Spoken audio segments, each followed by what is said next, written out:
Now turn to section 1. Two students, Joseph and Kara. First, you have some time to look at questions 1 to 5.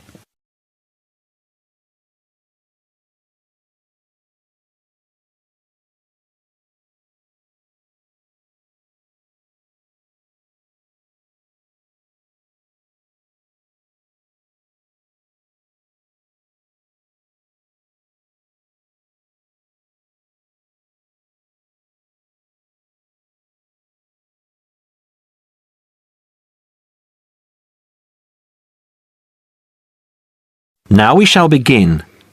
You should answer the questions as you listen because you will not hear the recording a second time. Listen carefully and answer questions 1 to 5. Hi Joseph, how are you today? Fine, thanks. And Kara, how are you? Good. As we discussed on the phone earlier, I wanted to speak with both of you about the subjects you have chosen to study and how you are managing your time. Okay? Yes. I think so. Okay, so I'll start with Kara. You've been here for how many months now? I've been here for 6 months. How are you finding it? It's good. I'm enjoying the course. And what about life outside? Are you making friends and socializing? Not really. People here are quite closed. They don't talk to you. I see. So, what do you do after classes? I usually go home and study, and I might go out for a walk, but never really with anyone. Sometimes my roommate Louisa comes with me, but she always seems to be busy. How is this affecting your schoolwork? I don't think it is, but I miss home. Kara, what I suggest for now is that you look into joining one of the social clubs on campus. There are a variety of them.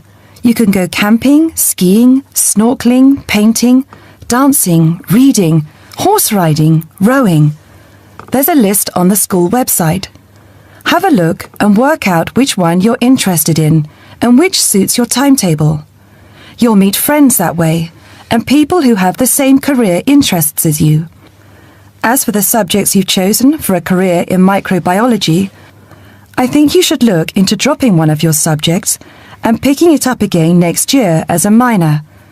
You have a lot on your plate, and this will just cause great pressure. It doesn't mean that you aren't coping, but you're doing about 10 hours more than the average student a week. Think about it, and we can make another appointment to discuss it. When are you free? I have an hour free usually on Wednesdays at 11:30. Okay, good. Come to my office at 11:45 and wait in reception. Okay? Okay, I'll see you then. Before you hear the rest of the conversation, you have some time to look at questions 6 to 10.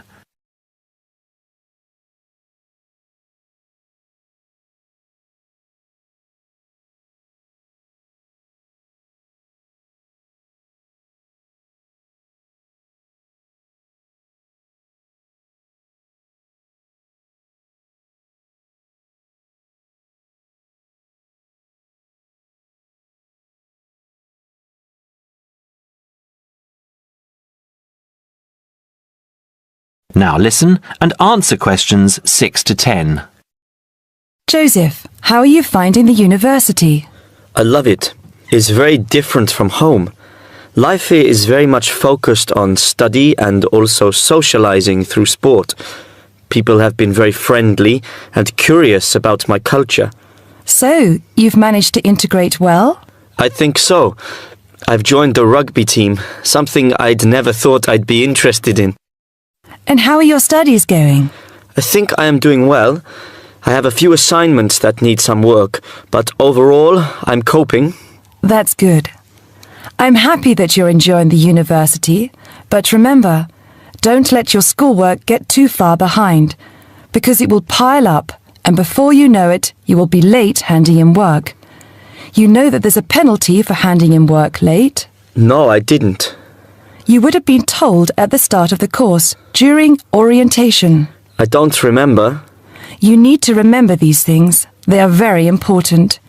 You might be an excellent student, But if you consistently hand in work late, you'll be penalised and you might end up losing your degree over it. That's a lot of years of work, okay? Yes, I'll remember that. And also remember that you have to attend 90% of your classes. So far you have missed 5 tutorials. Be careful here. These could also cost you your degree. Is there any particular reason you missed these classes? I'd been training for our rugby match the night before and, well, we went out afterwards and I slept past my alarm clock. Joseph, I know this culture must be very different from where you come from, but please try and be a little more conservative with your time. I think maybe you should spend more time on your studies and less time on socializing. The subjects you've chosen are intensive. I want you to spend 3 hours a night studying before you decide to do anything else. I'll make an appointment to see you in a month and we can assess your progress. I'll give you my business card. All my contact details are there. Call me in 3 weeks to organise another meeting.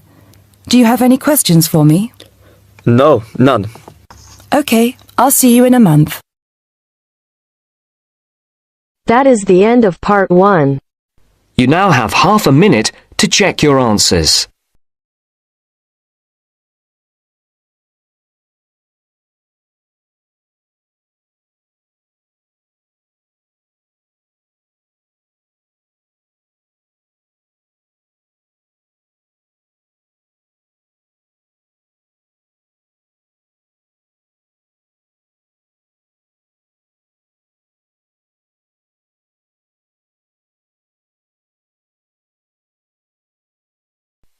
Now turns to part 2. Part 2.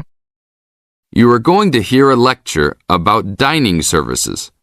First, you have some time to look at questions 11 to 14.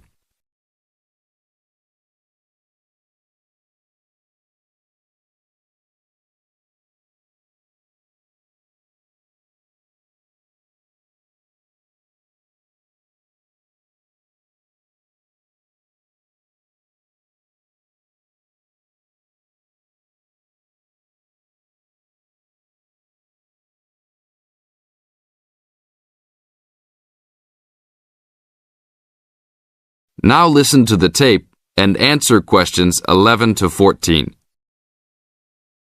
Welcome to the Dining Commons. This is the newest facility on campus, and I'm proud to say, also one of the best. I know that all university students miss eating home-cooked food. Well, this year, we are hoping to provide students with food and services that will make you feel at home, even without your family. The administration has been listening to the voice of the students. Students gave us frequent suggestions last year as to how we could improve the university. One of the most frequent suggestions was improving the dining options. We have been working hard all summer to come up with ideas that will make student life in the dormitories more pleasant. One of the new options we are offering in the dining facilities is variety in student meals. Last year, there was a set menu for every dinner, so if students didn't like the food, there was no choice. Students had to eat whatever was served. But this new dining facility has 3 completely unique areas, each with a different theme. At every meal, there will be 3 options for students to choose from. For example, there might be Italian food at station number 1, which might consist of pizza and pasta. At station number 2, there would be American food, consisting of hamburgers and hot dogs. At station number 3, there could be vegetarian soups and salads, accommodating all the vegetarians. We hope that with the greater selection of food, all students will find something to their liking. Now look at questions 15 to 20.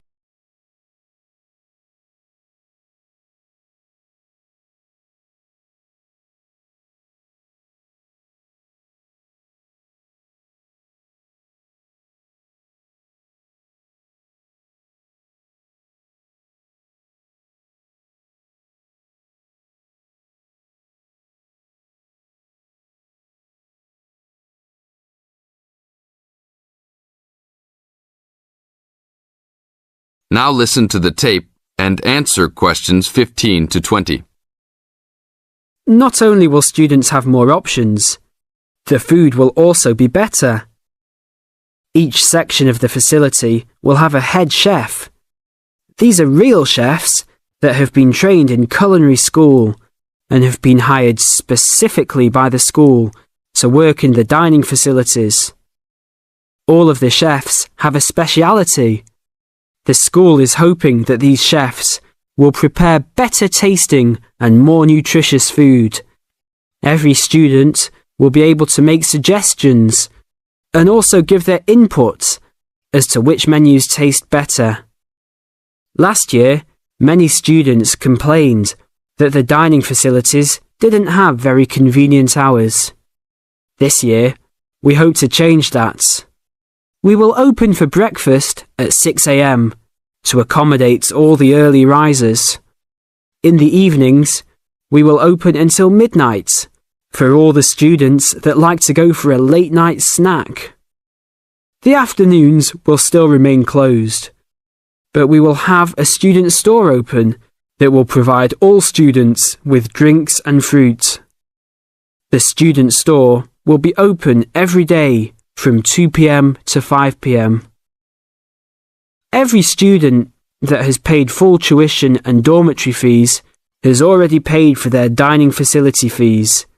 Students can eat at any time and in any amount for free. If you are a student that does not live in a dormitory, you can still purchase a dining facility card. This card will entitle you to the full services of the dining facility. This card is available only for students and is not open to the general public. If you are not a student and wish to dine here, you must purchase meals at the door. There are a few rules to follow. Even though we do not limit the amount of food that can be taken, we do not want students to waste food. Please do not take more than you can eat. Also, every student must clean his or her own trays and plates. We will provide plates and trays for student use, but please do not abuse these items. Please do not leave your plates on the tables. Your parents are not here to clean up after you anymore, so I hope all students will be responsible. Thank you for your attention and enjoy the upcoming year. That is the end of part 2. You now have half a minute to check your answers.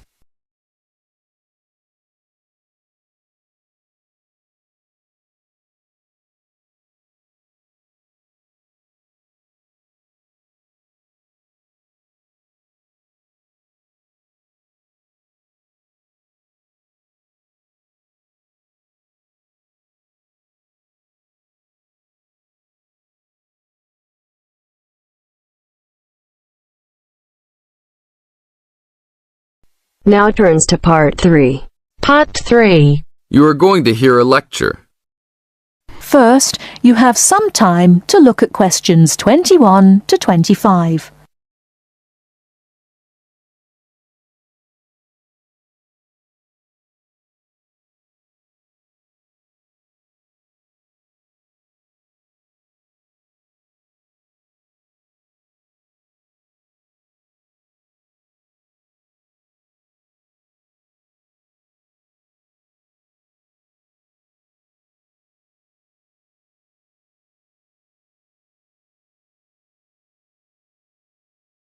Now listen carefully and answer questions 21 to 25. I'd like to introduce Rebecca Bramwell, an artist and illustrator who has come along today to talk to you all about getting your first job or commission as an artist. Over to you, Rebecca. Thank you for inviting me. I remember when I graduated back in 1983, I was very excited about getting my first commission. My degree was in fine art, and I'd worked long and hard to get it. I was an enthusiastic student, and I never found it difficult to find the incentive to paint. I think as a student London being settled by the Romans explains their lust for blood. By about AD 200, the administration of Britain was divided in two. York became the capital of Britannia Inferior and London of Britannia Superior. Around the same time, the city also acquired its famous walls, probably about 20 foot high. Why did they build such high walls? It was a protective measure which may have been due to civil war, initiated when Governor Claudius Albinus tried to claim the imperial crown in Rome. Was paganism still predominant then? Yes, but Christianity appears to have reached the province at an early date, and only a year after the religion became officially tolerated in the empire. London had its own bishop, Restitutus, who is known to have attended the Imperial Council of Arles. You really delve deep. I think you'll do well on your tutorial paper. Good luck, David. Thanks. Good morning all. Welcome to our regular lecture on health issues.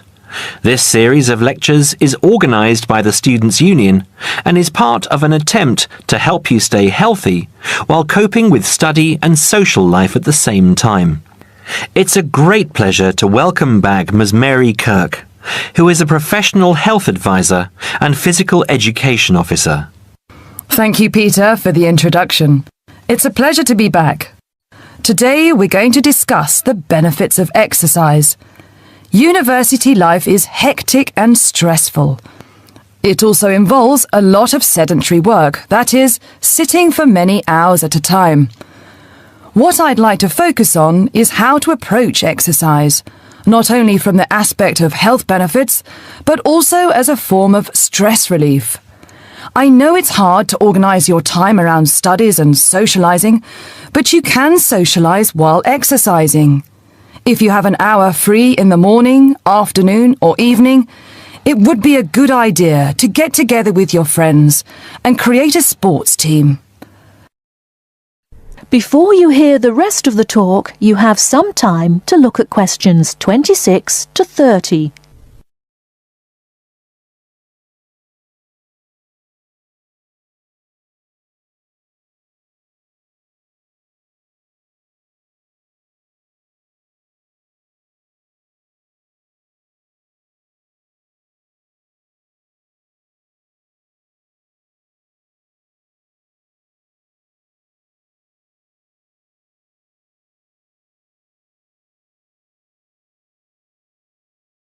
Now listen and answer questions 26 to 30.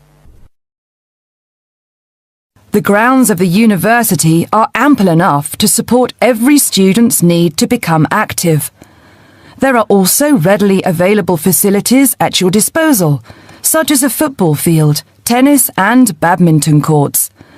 There's also a swimming centre, and within that building is a gymnasium with a variety of programmes such as aerobics and weight training. If the idea of attending one of these facilities seems daunting, then you can walk along the river. Oh, and that reminds me, the university also offers rowing. If there is a sport that you're interested in that's not on offer, you can approach either your student union representative or speak with Sports Administration Manager, Mr. Lawrence Cavendish. Now, I want to talk about why exercise is beneficial, physically and emotionally. The obvious results are physical. You can keep fit by using muscles that ordinarily don't get used in the classroom. The health benefits are astronomical. You'll live longer, be happier, and look good. By building muscle, you strengthen your bones, a definite advantage for women in their later stages of life, as women are prone to osteoporosis. It also strengthens your heart. Yes, don't forget your heart is a muscle, and the more exercise you do and the harder you work, the more blood is pumped from your heart to your brain. Now this brings me to the psychological advantages of exercise. When we are active, endorphins are released into our brain. An endorphin is a chemical that is released when your heart rate is pumping beyond its normal capacity. It's the same as adrenaline. You can actually feel when endorphins kick in. You feel a rush, almost a high. The benefits of this are numerous. Your brain works at peak capacity for a longer period of time. Your awareness is maximised, and the fatigue you usually feel at 4 o'clock in the afternoon will be non-existent. In one word, exercise makes you sharp. Now, I'm not saying that you should overdo exercise, because too much of anything can be dangerous. But if you think about your daily routine, you spend about 6 hours a day in lectures and another 2 or more hours studying. That's a long time to be sitting. And that is a long time for your body not to be moving around. So try and find at least 1 hour a day to get some exercise. If you can't fit in 1 hour a day, try 1 hour every second day or half an hour a day. You will see rewards instantly. You'll feel great and look great. This I can promise you. That is the end of part 3. You now have half a minute to check your answers.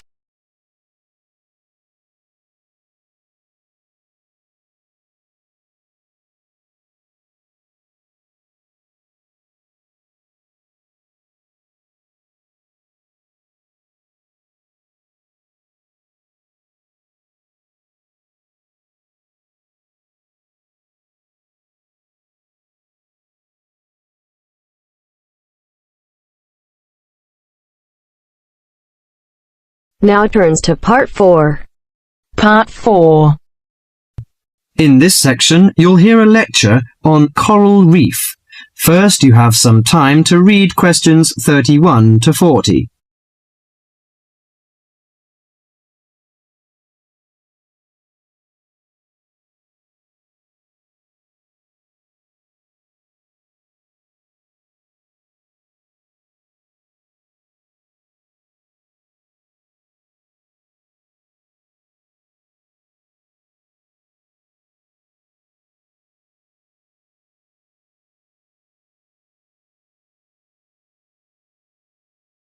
Now listen carefully to the lecture and answer questions 31 to 40. Do you fancy diving in the wonderful world of coral reefs, green sponges, colourful fish and red crabs? It is a rich garden beneath the waves. But how much do you know about the corals? Are they animals or plants? What are the threats to coral reefs? Today, Mr. Tim Harford, Executive Director of the Coral Reef Alliance, is going to introduce the facts about coral reefs. Good afternoon, everyone.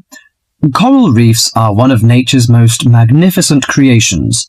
It is filled with thousands of unique and valuable plants and animals. Over 1/4 of all marine species depend on healthy coral reefs. Humans also depend on coral reefs. These marine ecosystems are the primary source of food and income for millions of people, a vast repository of valuable chemical compounds and medicines, and a natural wave barrier that protect beaches and coastlines from waves and storms. Coral is actually the exoskeletons of coral polyps. Made from limestone, these skeletons build up over time, forming the reef. New corals are born each April. At a certain hour, on a certain night, mature corals suddenly release clouds of eggs and sperm into the sea. After the fertilized eggs take root on the seafloor, they can grow up to 15 centimeters per year. Coral reefs are present in the waters of over 100 countries. These are warm, 18 to 29 degrees centigrade, shallow, sunny regions primarily between the tropics of Cancer and Capricorn. Only clear, warm salt water can support a coral reef. And because sunlight is crucial to the reef's survival, the water must also be shallow. The algae that grow on coral provide much of the coral's food. In deeper water, algae cannot get the sunlight they need to grow. Most coral reefs are in the tropics because natural conditions there are perfect. In their modern form, coral reefs have thrived on Earth for over 50 million years. In recent years, however, more than 11% of the world's reefs have been lost, with another 16% severely damaged during the El Niño event in 1998. Up to 32% of coral reefs may be destroyed by human activities in the next 30 years if we do not take action now. Corals and coral reefs are extremely sensitive. Slight changes in the reef environment may have detrimental effects on the health of entire coral colonies. These changes may be due to a variety of factors. One of the greatest threats to coral reefs is human expansion or development. As human population increases, so does the harvest of resources from the sea. Due to overfishing, reef fish populations have been greatly decreased in some areas of the world. The removal of large numbers of reef fish has caused the coral reef ecosystems to become unbalanced. As we know, corals are also very popular as decorations. A large amount of the most healthy corals are selected by commercial collectors. They sell the corals to souvenir shops, where a large number of tourists wait to purchase them as decorations or souvenirs. Coral reefs also receive much damage from both commercial and private vessels. The leakage of fuels into the water and the occurrence of spills by large tankers are extremely damaging to local corals. Although much of the coral reef's degradation is directly blamed on human impact, there are several natural disturbances which cause significant damage to coral reefs. The most recognized of these events are hurricanes or typhoons, which bring powerful waves to the tropics. These storm waves cause large corals to break apart and scatter fragments about the reefs. Home to a diverse community of creatures, coral reefs are underwater treasure chests of color and activity. Predators and prey swim and crawl among the coral in nature's never-ending dance of life and death. This lively, fascinating world beneath the waves is just waiting to be explored. That is the end of part 4. You now have half a minute to check your answers.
Give it